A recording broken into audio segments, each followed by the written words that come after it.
The Equitable Life Assurance Society presents This Is Your F.B.I.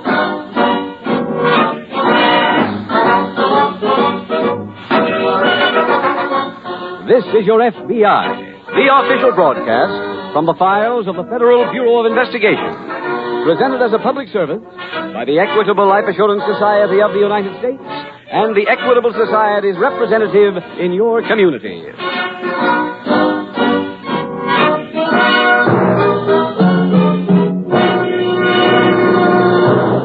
It can happen to you tonight, right in your own home. Suddenly the telephone bell will ring. Yes? This is the Radio Checking Bureau. Is your radio turned on? Why, yes, it is.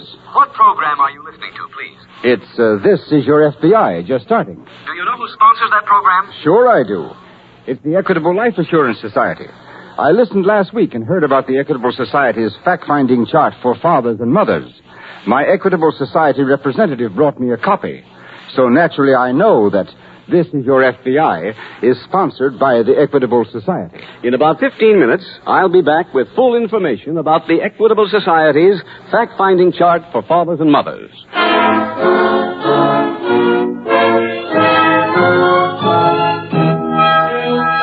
Tonight's FBI file, The Out-of-Date Killer.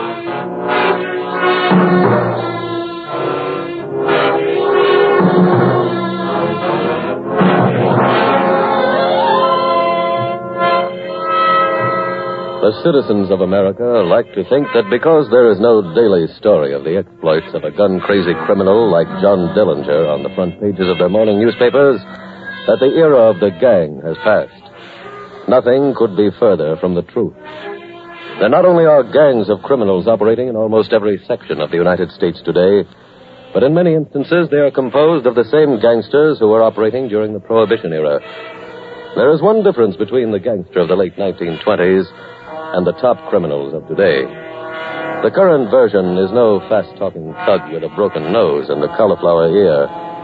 Somewhere in the years between then and now, he has acquired an almost genteel quality. In spite of his monogrammed shirts and his manicured nails, however, he still remains a menace to you, the decent citizen.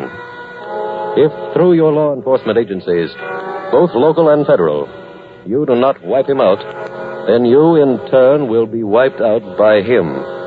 For the war against crime is a war of survival.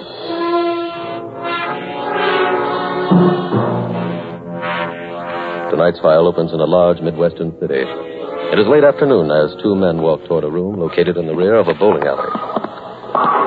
Both men are middle-aged, but one is well-dressed and dapper. The other is ill-kempt, and as they walk, he says, You own the bowling alley too, Frank? I own the whole building, George. Pretty good. Well, wait till you see this horse room. A man can lose his money here in real comfort. Go ahead, George. Thanks. Say, this is quite a joint, Frank. You remember Joe Essex? No, I don't think so. Well, maybe he came around after you left. He runs this place for me. Oh, Joe. Hi, Frank. Well, looks like a pretty good day for us. Yeah. Joe, I'd like you to meet George Monday. Hi, George. You've probably heard me speak of George. Yeah. He just got out of Hotel Leavenworth. He did 18 down there. I want you to give George a job. Not doing what? I used to be pretty good at collecting. Well, George, we don't use that kind of muscle anymore. I'll find something for him, Frank. Leave it to me. All right, you're in, George. And once you get to know how we operate these days, you'll be just as big a man as you were before you went away. Well, I've got to be going now, fellas. I'll see you both later. Don't you want to stick around and watch the action, Frank? Oh, no. I've got to run, Joe. I've got a date in 15 minutes with the mayor.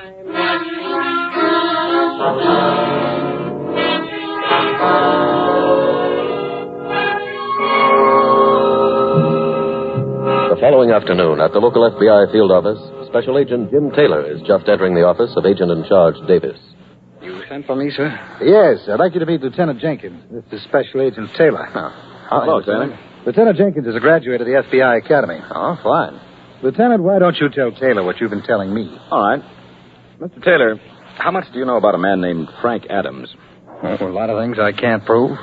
And we're both in the same boat. I don't think there's any question about the fact that you can't make a bet on a horse in this town without having it go through a handbook that's either owned or controlled by Adams. Right. And my big gripe is if one of my men raids a horse room without a search warrant, the evidence is not allowed in court. If he goes and gets a warrant first, the horse room is closed by the time he gets there. Well, Lieutenant, you and I both know that an organization like Adams can't operate without political protection. Sure, but if we work on this thing together, I think maybe we can do something about it. Oh, I'd like to work on it with you very much. But... Jim, I've already explained to the lieutenant that we can't do anything officially unless there's been a violation of a federal statute over which we have jurisdiction. However, I want you to give the lieutenant all the unofficial help you can. I'll be happy to, sir. Fine. I've got to check in down at headquarters now, but I'll be back to see you first thing in the morning.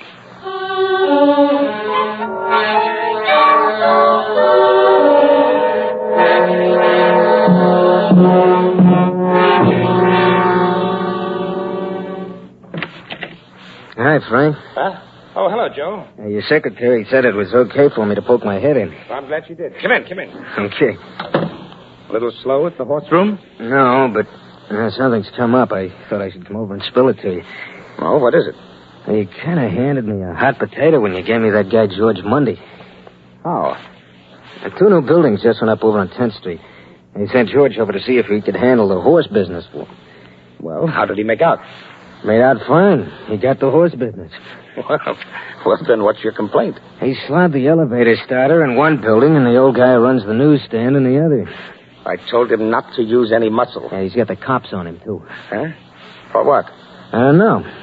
That Lieutenant Jenkins came around this afternoon. Lucky I got word he was coming. Had the room all closed by the time he got there. What did he want? He asked me if George Mundy was working for me. You told him no. Sure. Then he said, when you see Frank Adams, tell him I think it's my turn now. Oh. He must figure he's got something with him. Yes. You better get Mundy. Bring him here to my office tonight. And don't worry about that cop, Jenkins. I've got something in mind for him. Okay.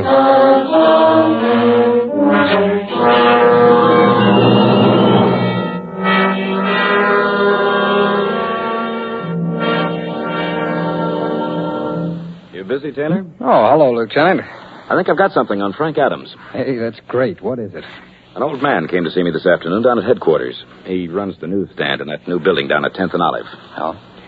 He'd just come from seeing his doctor. Seems that he was badly beaten up the other night. By Frank Adams? No, not by Adams directly. A hoodlum came in and ordered the old man to put in a handbook and handle the horse business for the tenants in the building. I see. I took the old man over to the rogues gallery, and he went through the files and picked out this picture. I don't recognize him.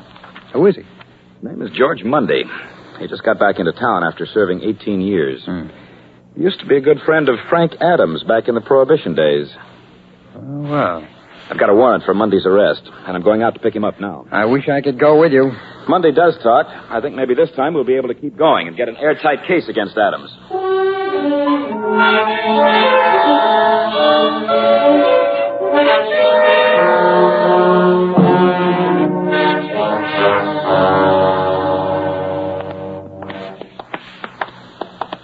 Now, this is Frank's office here.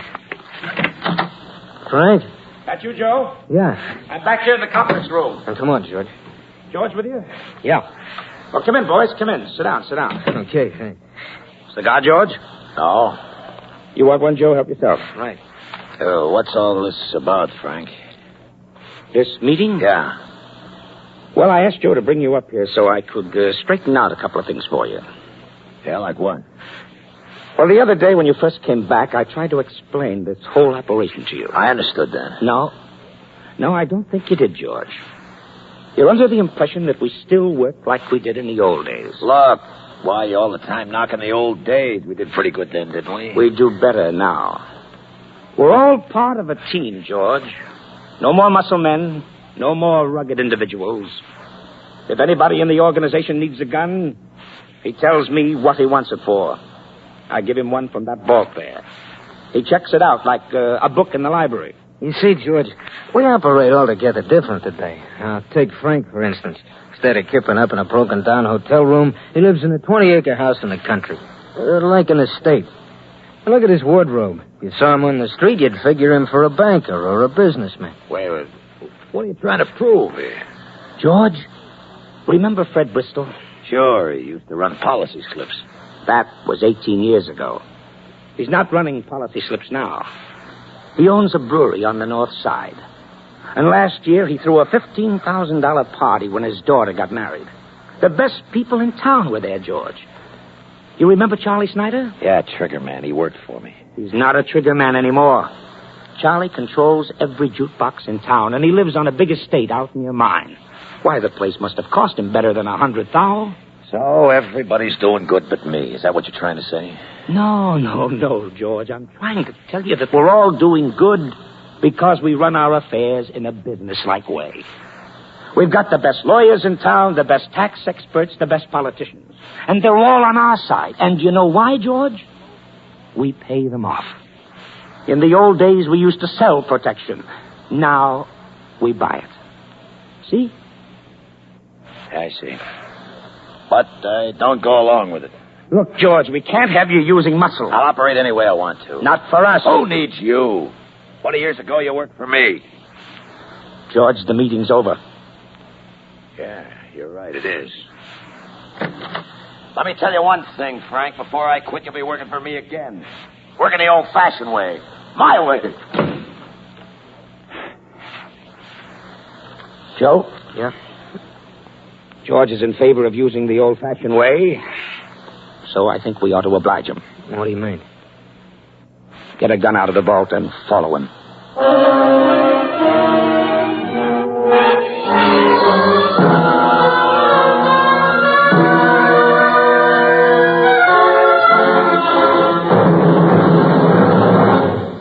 We will return in just a moment to tonight's exciting case from the files of your F.B.I. Now, listen. Hear that clock? By the time its second hand has traveled a full circle, in hundreds of homes, husbands will turn to their wives and say, That fact-finding chart for fathers and mothers the Equitable Society is offering sounds like a mighty good thing. Remind me to phone an Equitable Society representative and ask him to bring us a copy. Yes, for 6 weeks, the Equitable Society has been offering this fact-finding chart for fathers and mothers. And every week, the number of requests for free copies has been enormous. Here's why. I like the idea of getting an accurate figure on the monthly income my family would need if I should die unexpectedly. I can only guess at that figure now.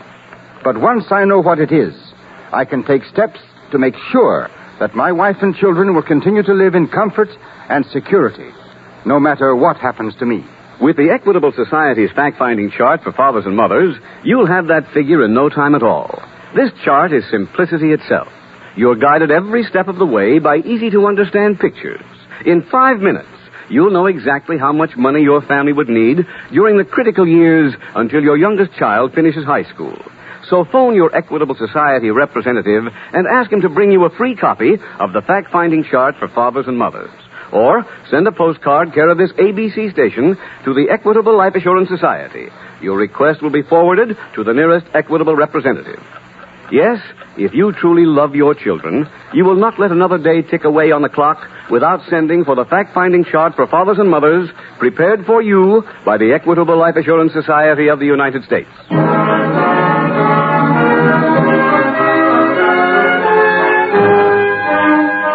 And now back to the FBI file, The Out-of-Date Killer.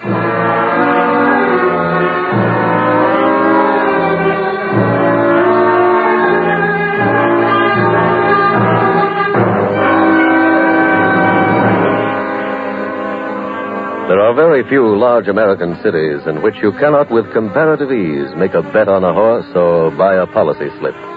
That is a grave situation, and the crimes which spring from it are legion. That such a situation does exist is beyond question, and it exists because you allow it to. It is a truism in law enforcement circles that organized bookmaking and the organized sale of policy slips cannot exist anywhere without political protection on the local government level. Possibly you are asking how you contribute to that state of affairs. If you check the voting records of your community, you will probably find that the situation there is the same as it is throughout the country. The number of votes cast in purely local elections is approximately 50% of the number cast during presidential election years. That means that you, the voters, are exercising your all-important right to cast a ballot approximately once every 4 years. That is not enough. If you are sincerely interested in seeing to it that your local police go unfettered by political ties, then investigate the background of every local candidate at the next election. And after that investigation, go to the polls and vote. For only in that way can decency triumph in a democracy.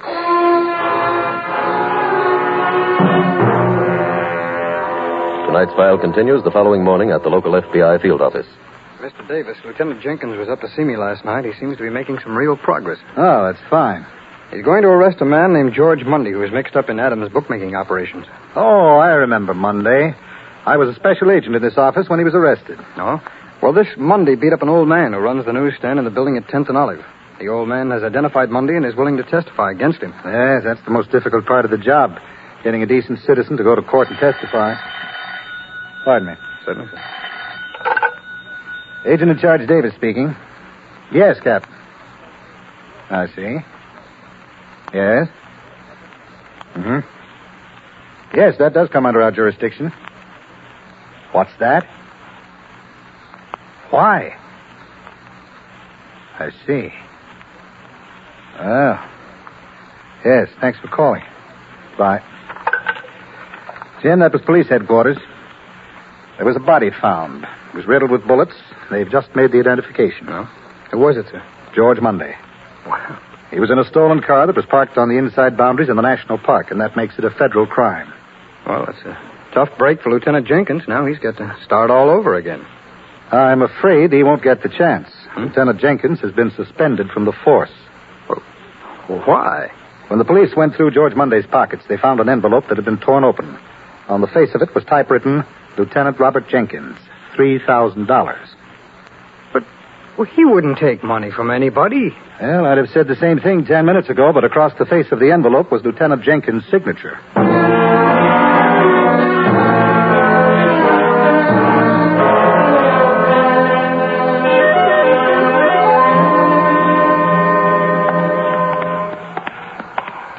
Lieutenant Jenkins is down here on the right-hand side, Mr. Taylor. Thanks. I'll open it up and then leave you two alone. Thanks very much. I appreciate it. Just don't say anything at the outside desk about it. Okay. Hello, Lieutenant. Oh, hello, Taylor. I got down here as soon as I could. I appreciate that. Well, Lieutenant, do you think the handwriting experts will be able to prove that it really isn't your signature on that envelope? No, they won't. It is my signature. That's why? You mean you actually signed that envelope? Yes, but there wasn't anything on it when I signed it. What made you do it? When I came out of headquarters yesterday, an old lady came up to me and asked me to sign a petition to increase the pension for the widows of policemen and firemen killed in line of duty. Yeah? I took a quick look at the petition and signed it. Oh, what happened? She must have pulled the old gag on me. Had me sign the envelope when I thought I was signing the bottom of the petition. Lieutenant, how many con men have you arrested for using that old trick to get somebody's signature? Probably 50. Well, then how could you fall for the same thing yourself? Taylor, I don't know. Well, Lieutenant, I believe you. But I'm afraid it's going to be awfully tough to get a jury to believe it. Yeah. Well, I'm going down to the morgue now and look at George Mundy's effects. Then I'm going out and take a look at the car he was found in. If I can get a lead on who killed George Mundy, maybe I can untangle your case at the same time.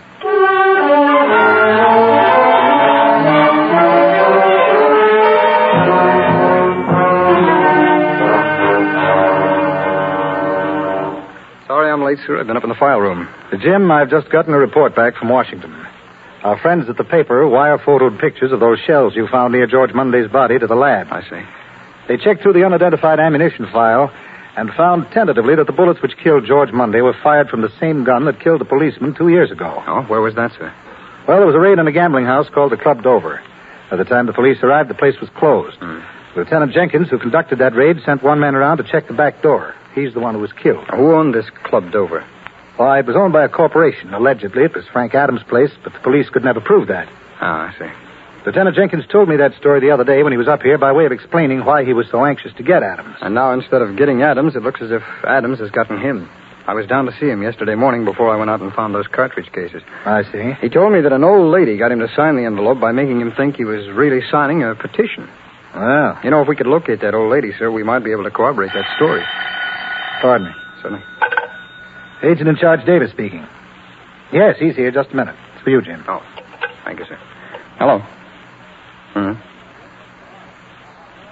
Hey, you did? That's fine. I'll be right up.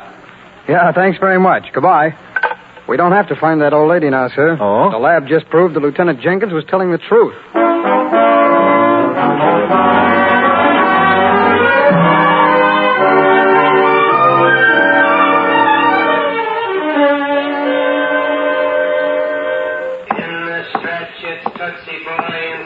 Did you want to see me, Joe? Oh, yeah, Frank. I must have left 20 messages around town for you. Well, what's all the excitement about? We might be in big trouble. What kind of trouble? I got word a couple hours ago. Jenkins got out of jail. How could he do that? You know the envelope we planted on him? Yes? Well, the guys from the F.B.I. proved that the carbon and the pencil markings was underneath the ink from the typewriter ribbon. So what? So they proved that the typing was done after the signature was placed on the envelope and not before. Oh. That's trouble, Frank. Those guys from the F.B.I. can't be fixed. What do we do? I think maybe we ought to take a little vacation. Someplace out of town. Yeah, that's a good idea. I've got some things to clean up at my office before I can get away. Meet me there in an hour.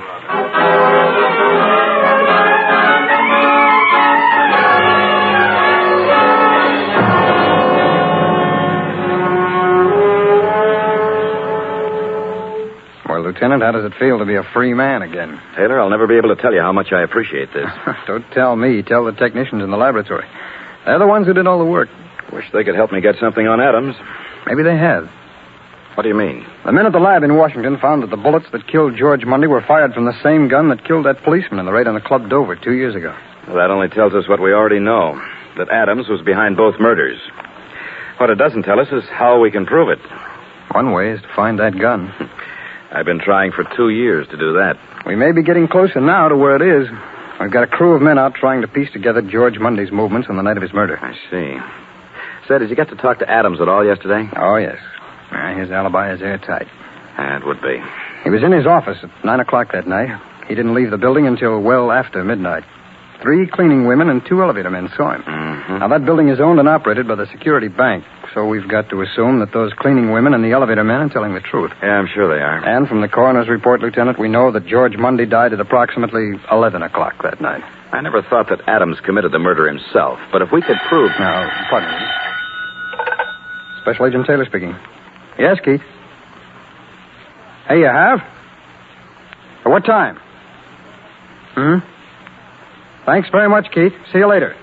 That's one of the men who's been checking on George Mundy's movements the night he was killed. What did he find? He found that Mundy went to the security bank building at 9:30 that night.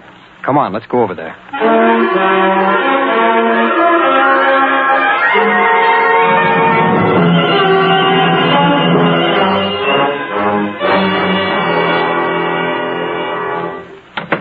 Is that you, Joe? No, Mr. Adams, it's not. Huh? Oh, hello there. Remember me? Yes, you're from the F.B.I. Come in, sit down. Have a cigar or a drink? No, thanks, Mr. Adams. This isn't a social call. Oh? I've got a warrant here for your arrest.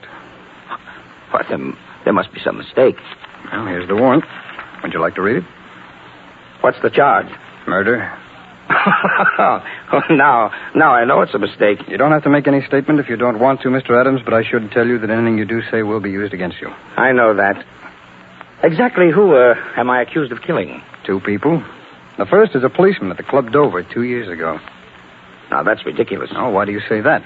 If you were able to prove that I killed a policeman 2 years ago, you wouldn't have waited this long to arrest me. Nobody was able to prove it then. And they can't prove it now. Who else am I supposed to have killed? George Mundy. Oh, that's even sillier than the other charge.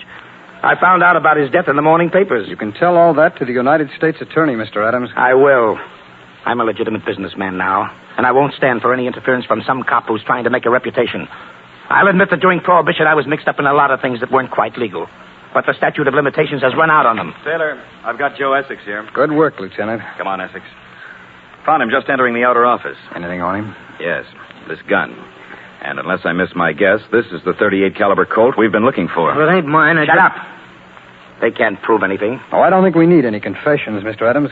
I'm pretty sure we've got enough now to get convictions against both of you on charges of first-degree murder.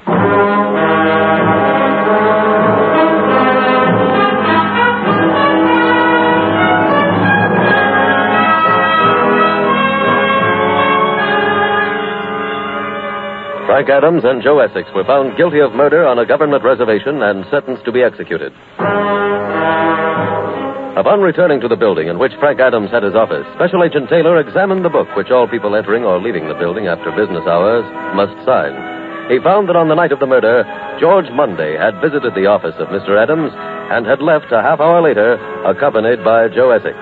A later entry on that same page showed that Joe Essex signed into the building again at 11:55 p.m., which gave him time to commit the murder and then return. As Lieutenant Jenkins guessed, the gun found on Joe Essex at the time of his apprehension proved to be the weapon used in the killing of the policeman at the Club Dover and also of George Monday, thus implicating Essex in both murders. When an examination of the typewriter in Frank Adams' office revealed that it was the same machine that had been used to type the words, Lieutenant Robert Jenkins, $3,000 on the envelope found in George Monday's body, it proved that Adams was implicated too. And thus, your FBI, through the use of its laboratory and the tireless investigation of its special agents, was able not only to solve two vicious murders, but was also able to perform the most worthwhile function of any law enforcement agency, to help clear an innocent man.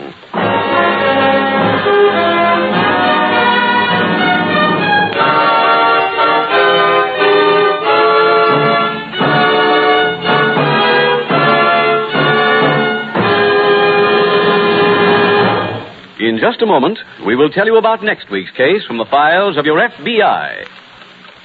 But now, listen. The ticking of that clock may remind you that you do not have all the time in the world. So don't delay. Get the Equitable Fact-Finding Chart for fathers and mothers. Then you make sure that your wife and children, whom you love so well, will still be cherished and protected even if you should be taken from them. Phone your Equitable Society representative soon, or send a postcard to the Equitable Society, care of this ABC station. Your request will be forwarded to the nearest representative of the Equitable Life Assurance Society of the United States.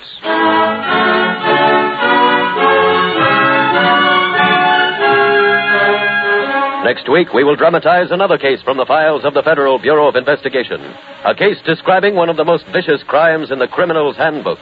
Its subject, extortion. Its title, The Skid Row Shakedown.